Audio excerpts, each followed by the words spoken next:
Good morning, everyone, on this inspiring new moon in Sagittarius. Hi, I'm Helen Hodgson with Transformational Goddess Retreats.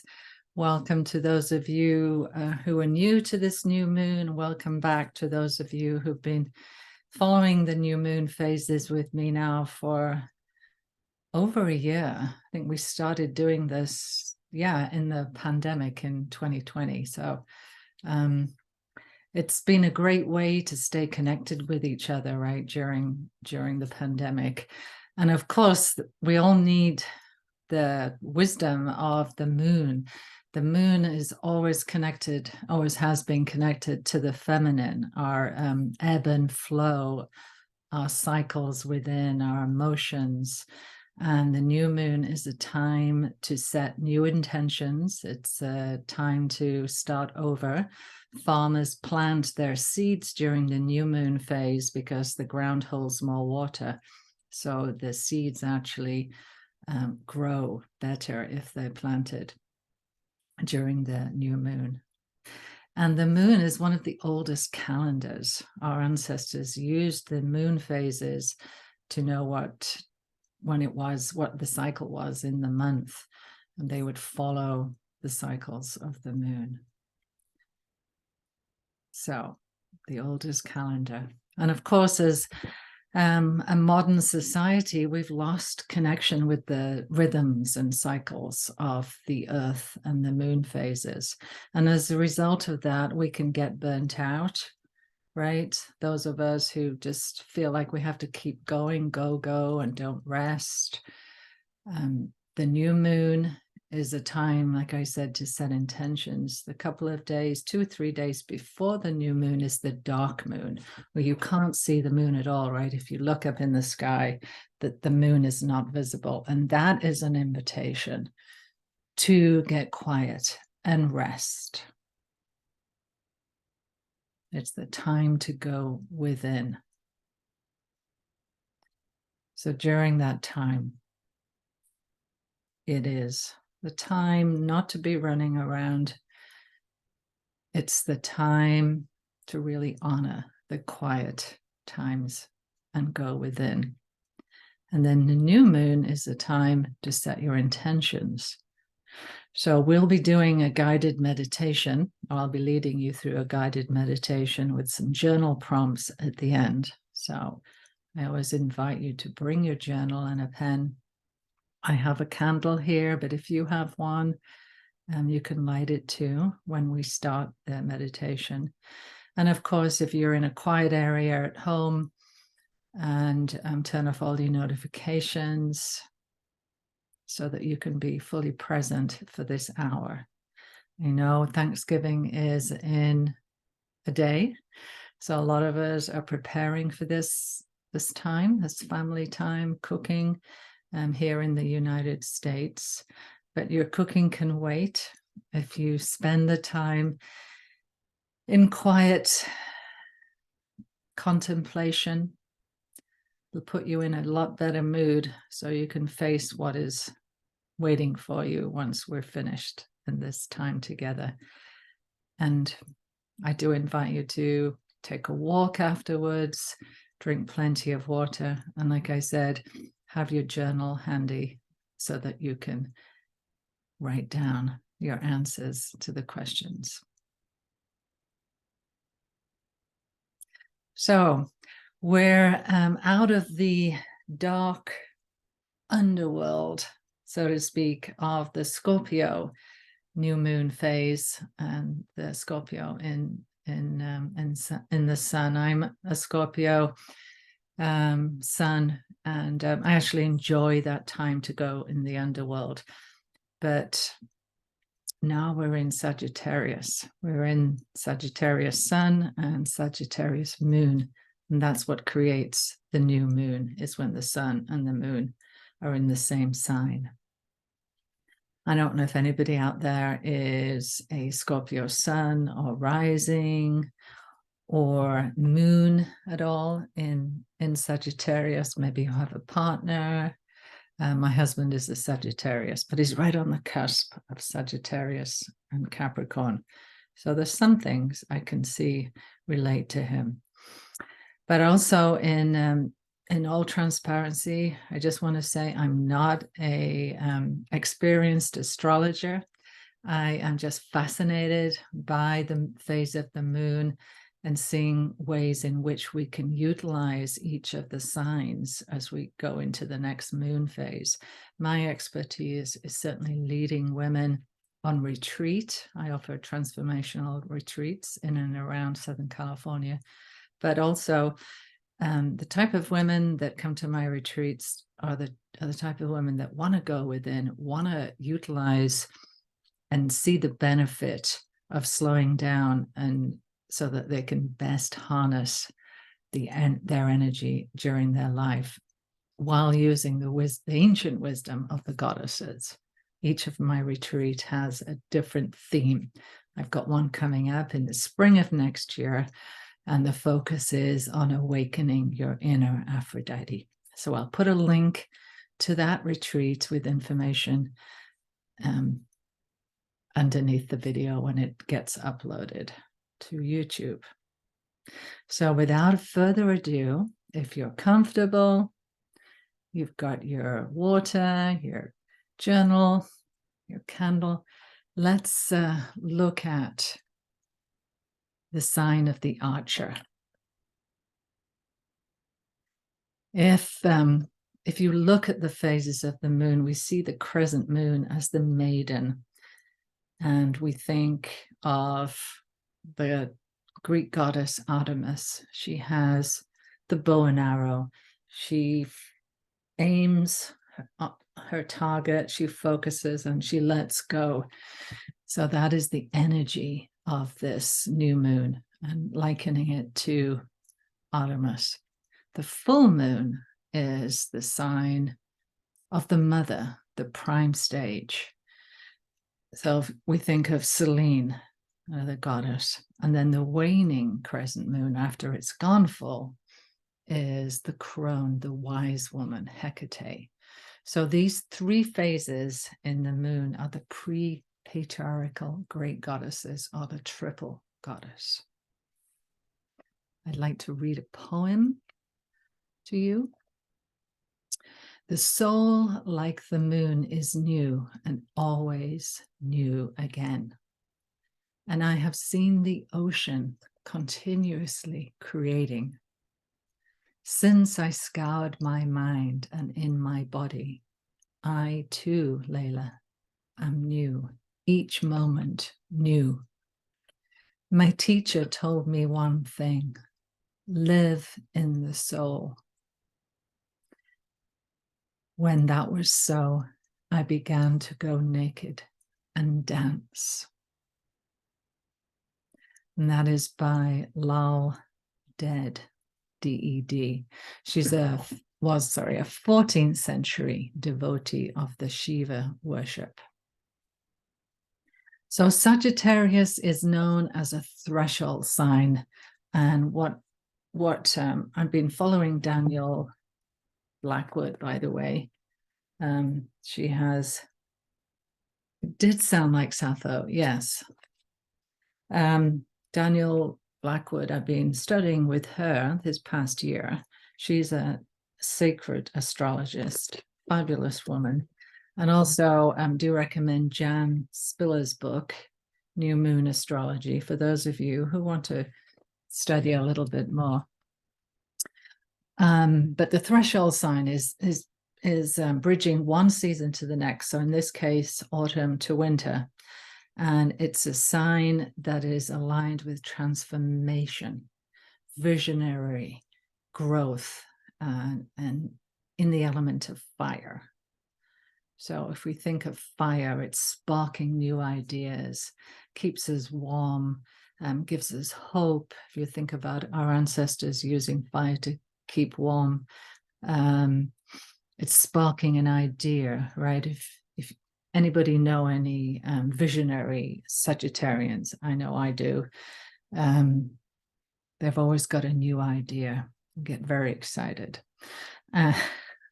I know. We have a mutual friend who comes to mind. So Sagittarius is also ruled by the planet Jupiter. So think of Jupiter as embodying growth, expansion, optimism, faith, and moving outside the bounds of our known experience through travel and study. Travel and study. I don't know about you, but just yesterday, I feel like I got a fire under my butt. Anybody else feeling that way? I booked a trip for this Christmas period, holiday period. So I'm definitely feeling the fire under my feet to do some travel. So under the Sagittarius sun, that was just yesterday, the sun went into Sagittarius, life feels expansive and we feel drawn to learn, to explore and make most of whatever we have discovered so far on our journey inward. It's our point of the year to learn, to grow, to teach, to find our inspiration, right? Oftentimes even though we've got the holidays, we're thinking, oh, what are we going to do next year? What things do I want to learn next year? Or what classes do I want to sign up for? This is a great time to be thinking ahead.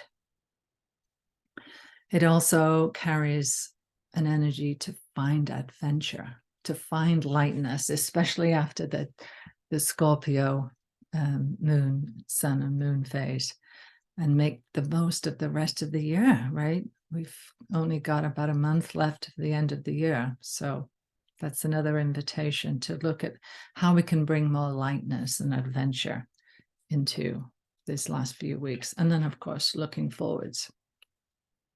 So what do we wish for during this moon phase? You can write this down if you want. To learn, to grow, to teach, and to find our inspiration. Sagittarius has a burning quest for truth, peace of mind, travel, freedom, adventure, faith, optimism. I know Michelle Obama has released a new book. I'm going to get that for my sister-in-law. It's about shining your light. Also finding solutions and overcoming excess.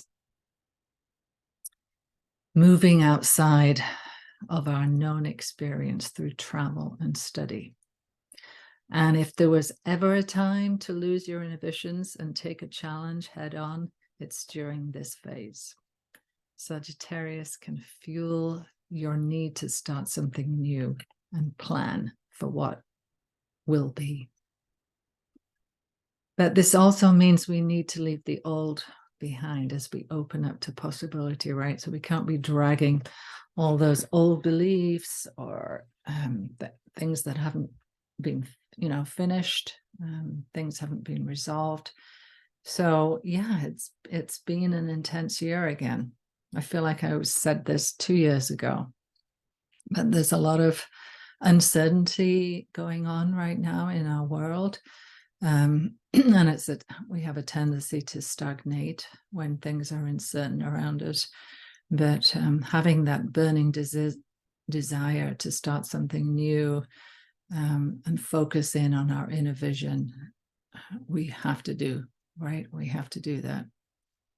This new moon supports that vision.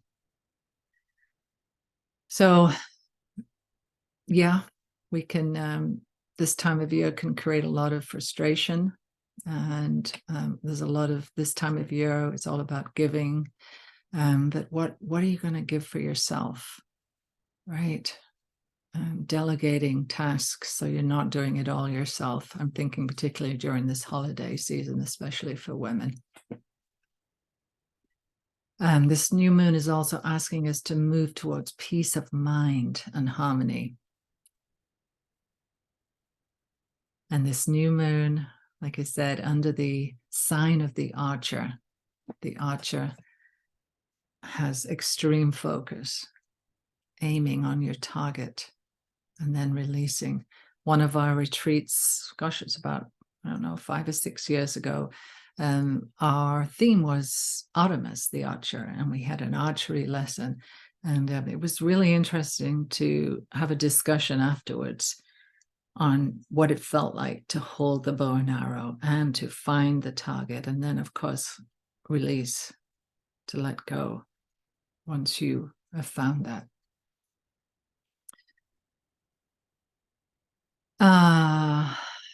Another thing about visionary Sagittarius, being that it's a fire sign, it has a lot of respirited and spontaneous energy. It's the sign of possibilities.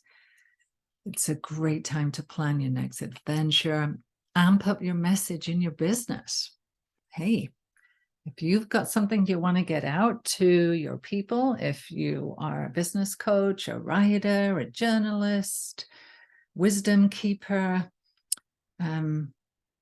use the energy of the Sagittarius moon to amp up your message in your business. Move your body more. We know that if we move our body right, we definitely get more energy. And speaking your truth, and find sources of wisdom that resonate with you.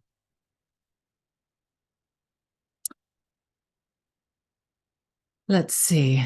There is a shadow side, though, of course, to all of the signs. And the shadow side can be carelessness because the spontaneous energy, making shortcuts and making assumptions, excess extravagance, and blunt communication. So our mantra, which I've taken from Daniel Blackwood's book, is I commit to the quest and trust that life has my back, by Daniel Blackwood. So the qualities of Sagittarius are philosophical, optimistic, and positive. And like I said, the shadow side is a tendency to be reckless, blunt, irresponsible, extravagant, and unreliable. So during our meditation and writing prompts, we're going to focus on freeing your spirit so that you ignite energy that helps you find adventure and lightness. And then confidence in learning, so you don't feel like you have to know everything before you learn something new. How many of us do that? Oh, well, I'd like to see some videos first of how to do this so I don't embarrass myself. But the whole purpose of learning is it's something new, right? And with this confidence in learning, you move forwards, you're inspired by your coming future. And then lastly, avoiding mistakes so that you release self-sabotaging carelessness and find solutions to your answers. So we're going to focus on the element of fire, right? So fire burns, it transmutes, it ignites new ideas, it keeps us warm, it feeds us, right? The element of fire. Where would we be without fire? But of course, we know it can be destructive too. Think about fire as passion. Think about the flame of the candle. And when you're meditating, looking into that flame. It's called scrying when you gaze into a candle flame. Helps you focus. Think about the lantern in the dark leading the way. I think of Goddess Hecate, goddess of the crossroads, holding the lanterns for those who have decisions to make at the crossroads. Are you a single flame or are you a solar ray?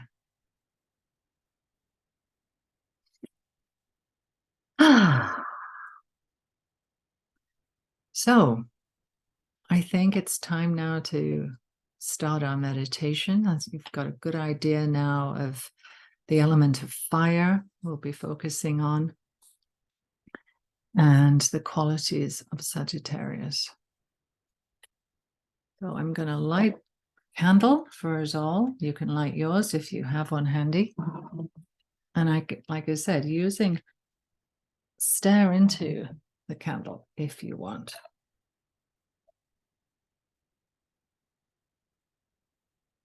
As a way to keep you focused.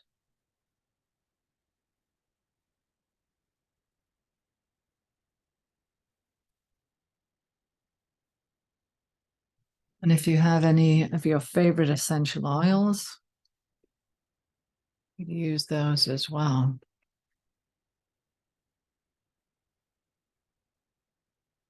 So either lying down, getting yourself comfortable, make sure you're warm enough, or sitting up in your chair, meditation pillow. How many people actually do meditate on a regular basis?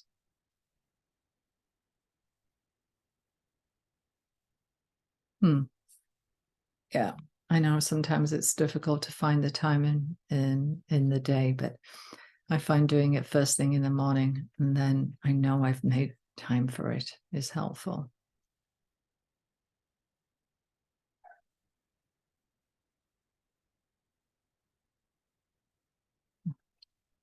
So we'll begin sitting upright or lying down, supported by Mother Earth.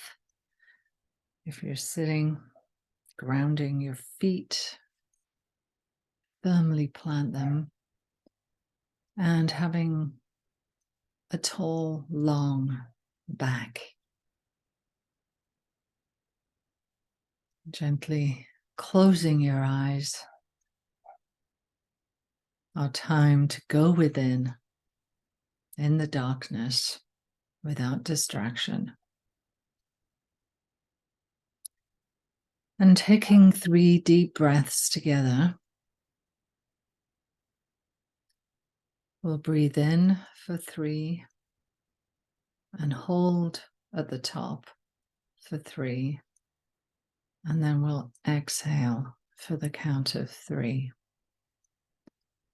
So we'll do this together, breathing in and hold and exhale. And if you feel cold, make an audible sound on the exhale.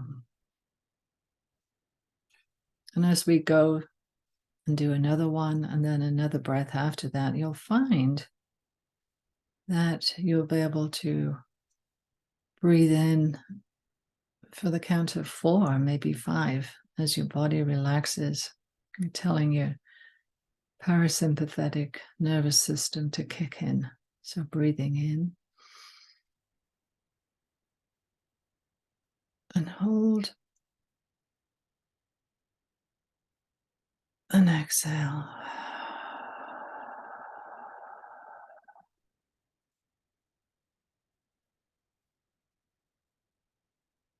And the last one, breathing in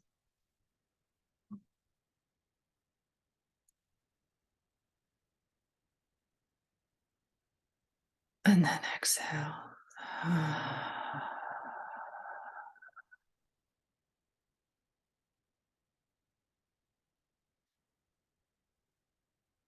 And thanking yourself for being here today. Thanking yourself for the commitment of honoring this time in the moon cycle and harnessing the energy, the invitations that this new moon is bringing and presenting itself. And honoring the element of fire, igniting new ideas, new projects, new goals, setting our hearts on fire and shooting our arrows into the future.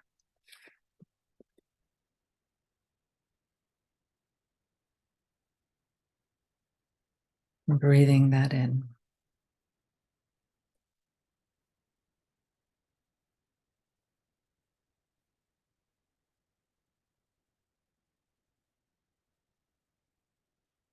You are walking up a winding mountain path. Deep green shadows of spruce and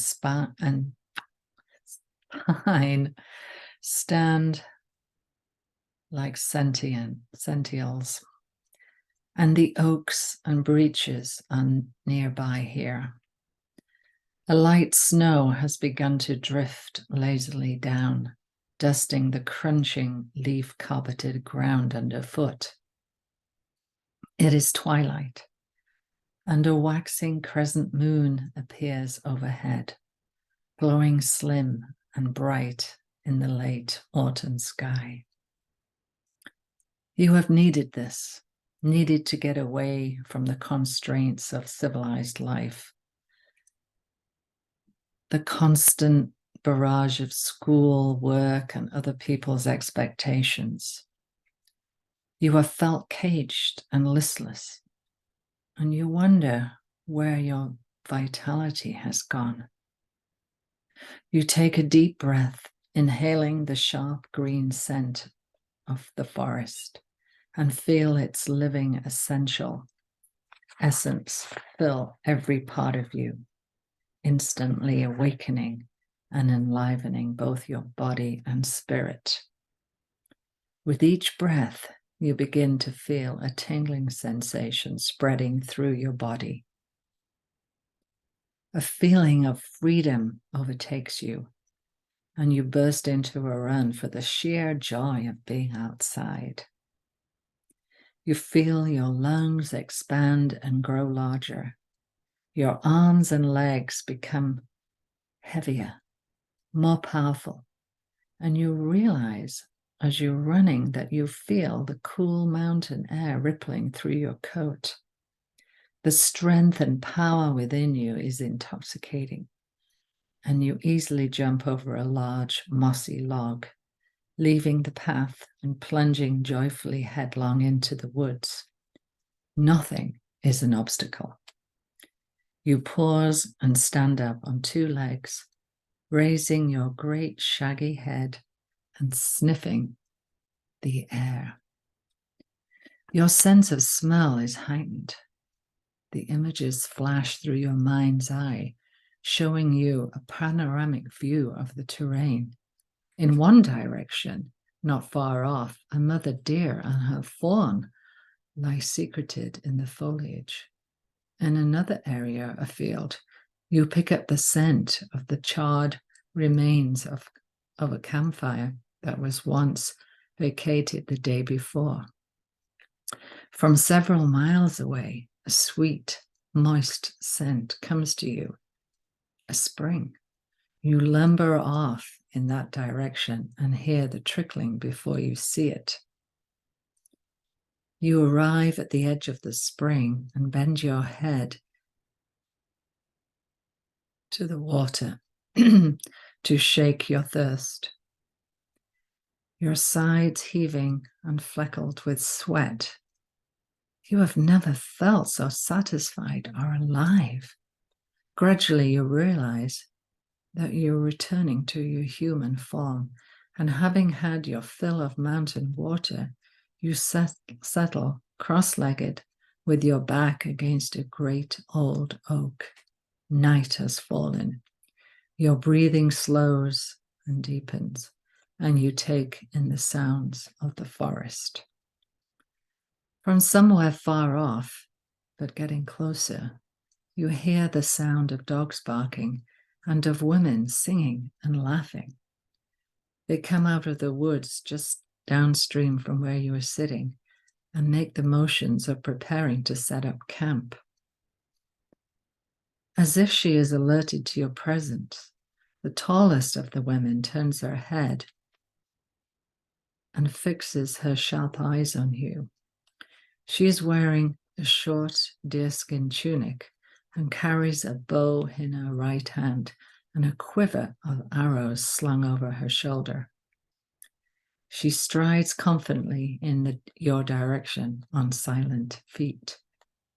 One of the dogs trots after her and sits at her side as she steps before you, hand on hip. She raises one eyebrow and beams a hearty welcome. What have we here? Have you come to join our merry band of wanderers? Her voice is rich and throaty, and she shines with healthy, youthful radiance, good humor, and absolute self-assurance. You realize that you're sitting before Artemis, goddess of the hunt and the moon. She holds out a sturdy hand and lifts you up onto your feet. Come, join our celebration. We've just returned from a successful hunt. She slings her arm around you and walks you over to where the other women are laughing and slapping each other on the back. A woman wearing antlers begins beating a drum. Another joins in on the audacious flute. Drawn to the rhythm of the music,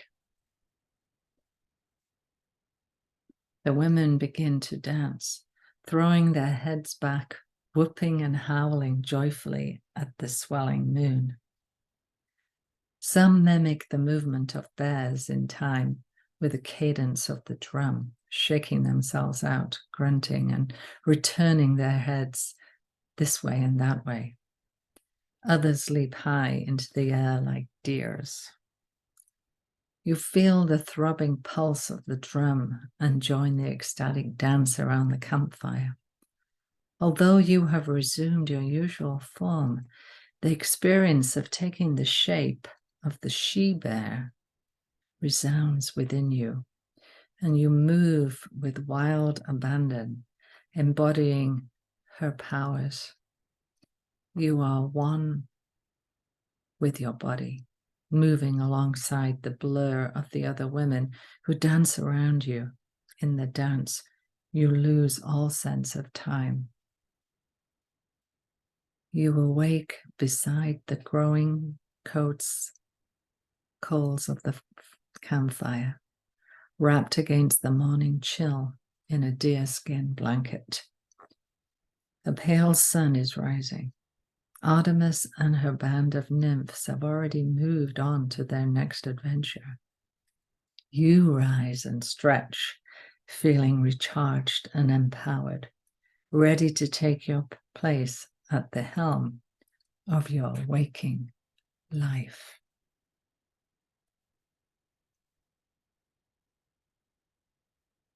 That's from Danielle Blackwood's book, 12 Faces of the Goddess.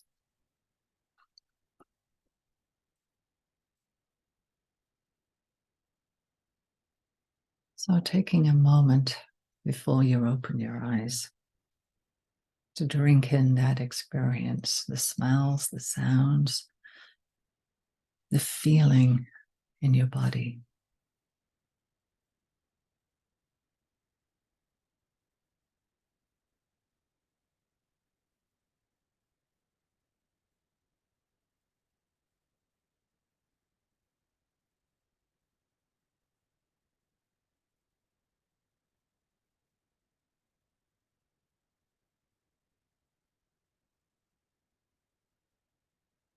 And taking 3 deep breaths to yourself, sealing in all your wildest intentions for this new moon.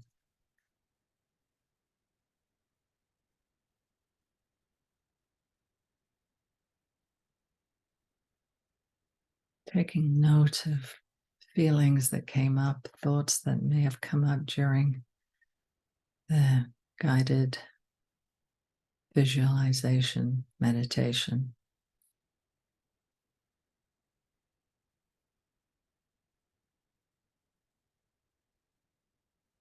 And one more breath before we open our eyes and do some journaling.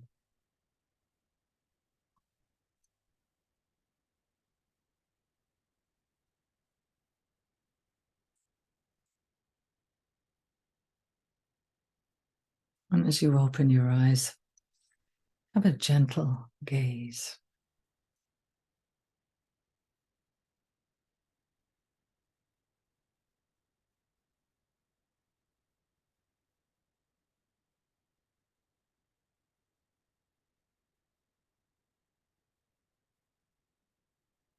So if you take your journals,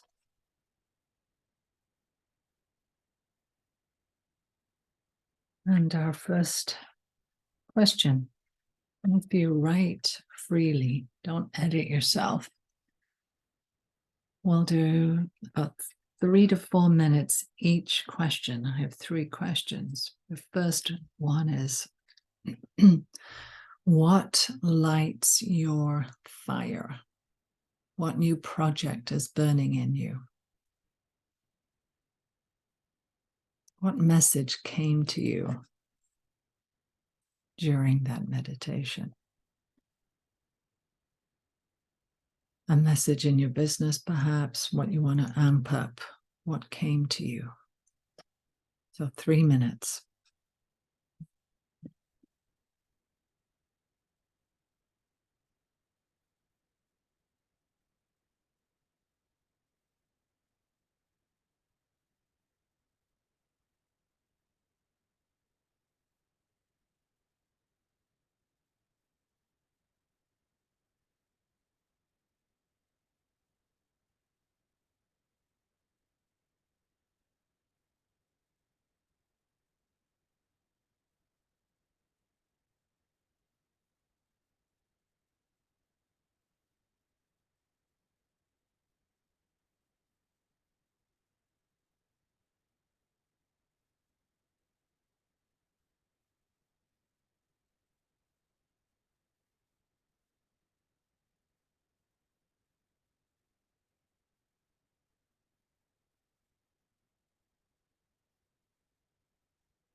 Okay, welcome back.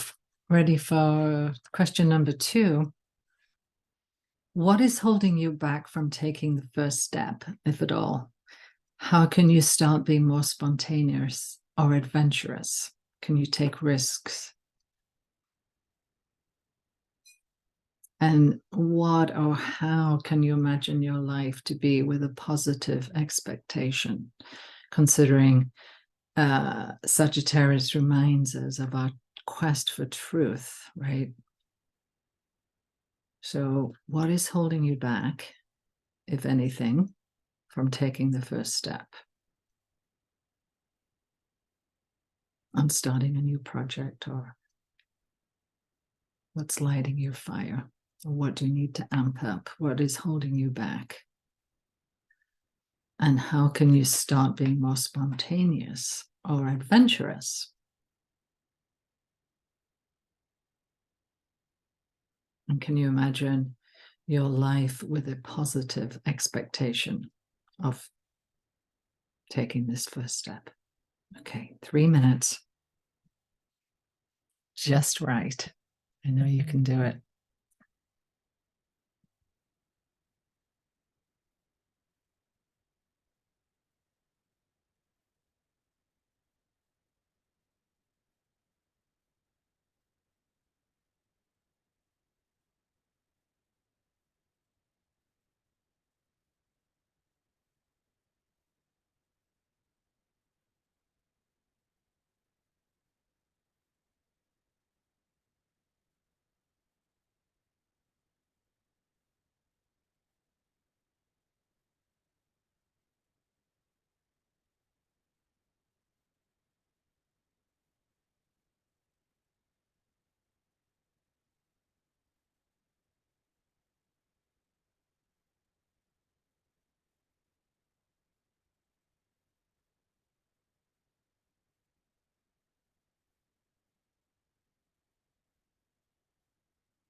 Okay, and the last question, how are you doing out there? Anything came up for you during the two questions? Any words of wisdom? Aha moments?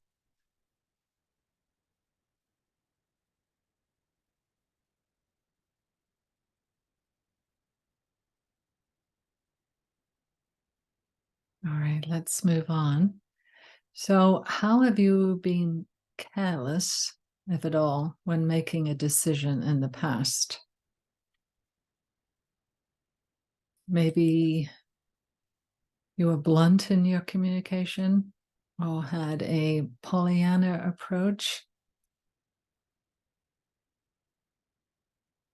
Have you been careless in the past when making a decision? Maybe blunt in your communication or had a Pollyanna approach. How can you change that?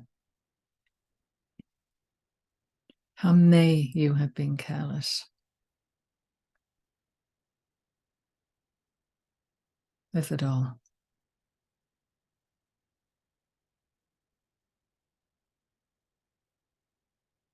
And that's the last 3 minutes.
Okay, we're back. Anything you want to share from today?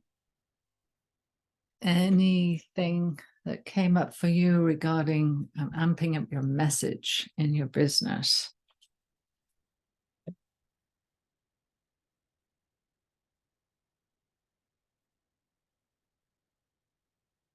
Anything about getting your message out?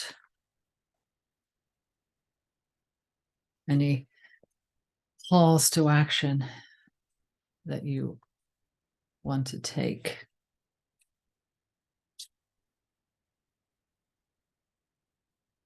Yeah.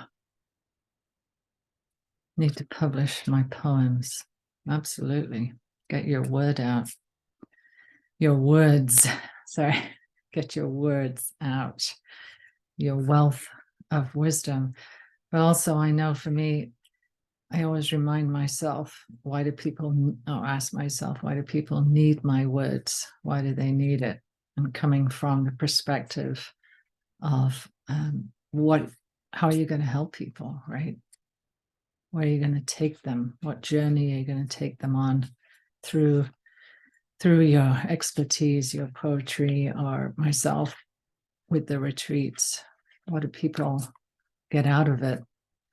And I know people have told you in the past how much they appreciate your work, right? Whatever you're doing out in the world, or people will always tell you how much they appreciate you. So, maybe collecting those and writing them down, or having people emailing people and ask them to write what they got out of working with you, and keeping that in a separate file. And if you ever feel discouraged or need a fire up your butt, is reading those, and then certainly using them to help other people, sharing what people that have attended your workshops and retreats, how that may help them. But keeping in mind that it's always about them and not about you. I have to remind myself that too, always. It's not about your expertise, although of course people want to know that you know what you're talking about, but people don't care how much you know. They want to know how good they feel when they're in your presence, attending your events. What are they walking away with?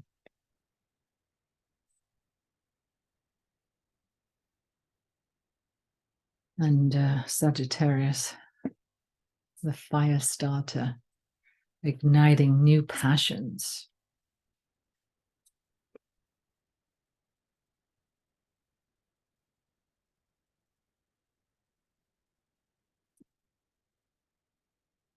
So I just drew a card for us.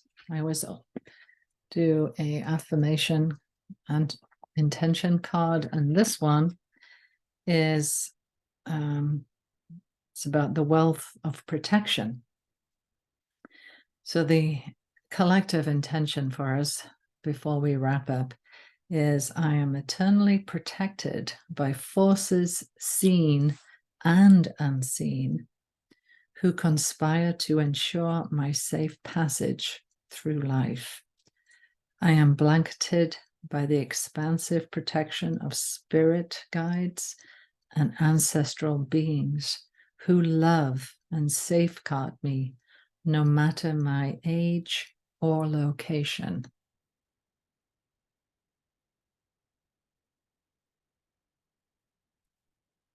I am blanketed by the expansive protection of spirit guides and ancestral beings who love and safeguard me no matter my age or location.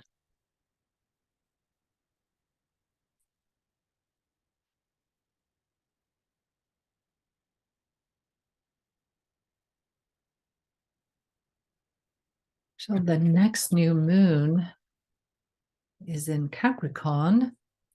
And I didn't check the date, but I think it's the 24th of December. But I can send you an email. I'm pretty sure it's the 23rd or the 24th. I think it's the 24th. You nodding? Oh, you don't know. Okay. I thought you had it up.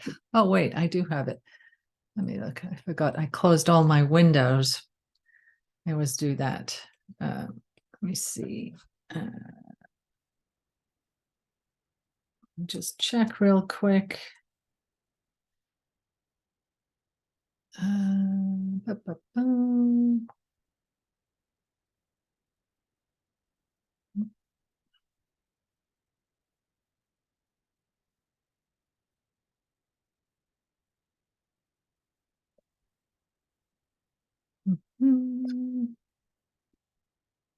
Okay, let's see.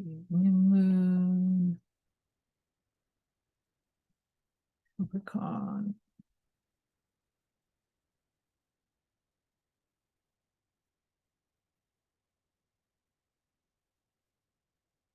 New moon, Capricorn.